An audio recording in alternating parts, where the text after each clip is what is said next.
For almost 100 years, the Grand Theater in East Greenville, Pennsylvania has not only been a place for families to watch the latest Hollywood films, but also it's a very important part of the Main Street community. Whether it's Toy Story 3, my first movie here, or the latest Hollywood movie, this place is special. It's our Grand Theater.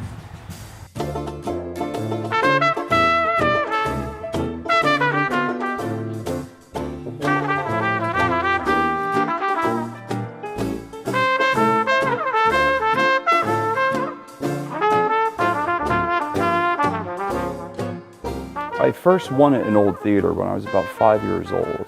My parents took me to the old Lansdale Theater, which was demolished right after the showing, I believe, of Benji. It was, I think, 1977. They took me there and said, this is the last movie that's going to be shown at the theater because they're tearing it down for a parking lot. When they told me that, my first instinct was, Mom, Dad, buy it. They were smart. They refused to.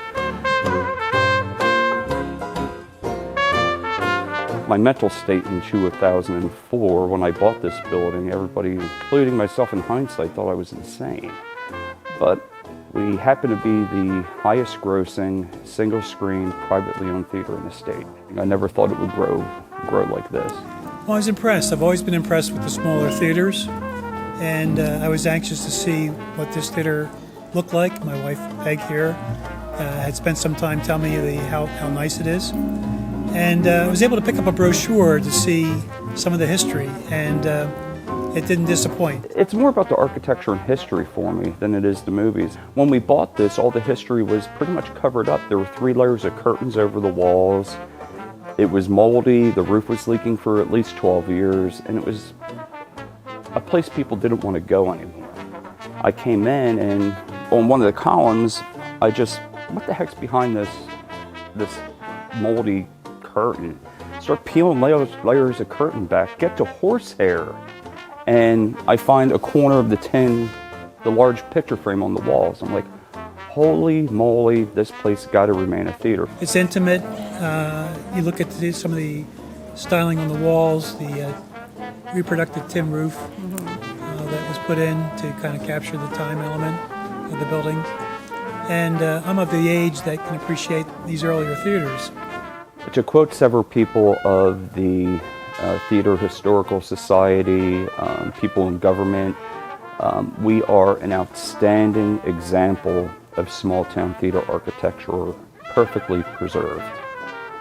We are currently in the process of registering for the Pennsylvania Museum and Historic Commission to be a Pennsylvania Historic Site, to dovetail us into getting into the National Register of Historic Places.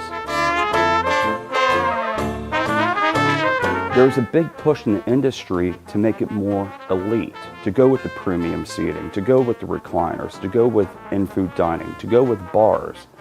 That's not what theaters were meant to be 96 years ago when the Grand opened. The show begins at the street.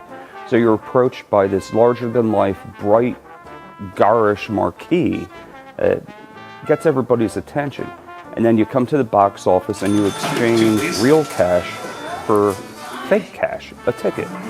And then you go further into the theater and you're into the lobby at this point, and that ticket gets torn. So you're getting further and further removed from reality, which is the outside world. And then you come into the movie theater and it's more opulent and distinguished than any house that you've ever been in. My favorite question, especially when I'm at the concession stand or tearing tickets, little kids come in and say, "Where's the screen?" They've never been at a theater before with a curtain. We have a 4-minute program in our digital cinema server that it takes 4 minutes from the time before the showtime, the lights start dimming little bit by little bit by little bit to build that anticipation. And finally, as the stage lights are just about down, our logo hits the screen, the curtain opens, and the show has begun.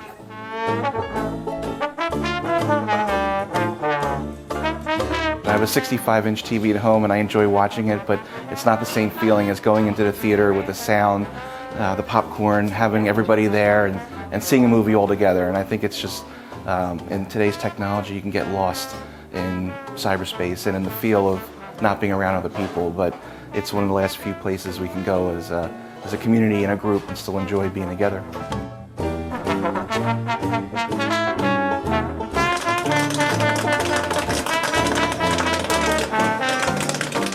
I want to find another 5-year-old that I can train and have this taken over. That's a big question, is how, once I'm gone, which hopefully isn't for a long time, but once I'm gone, who takes it over? I might get choked up on this one. I don't have kids. In my will, I can't disclose what my will is. It's guaranteed that the Grand will be here long after I'm gone. So my goal is to make sure that this remains what it is now and will be hopefully for another 96 years.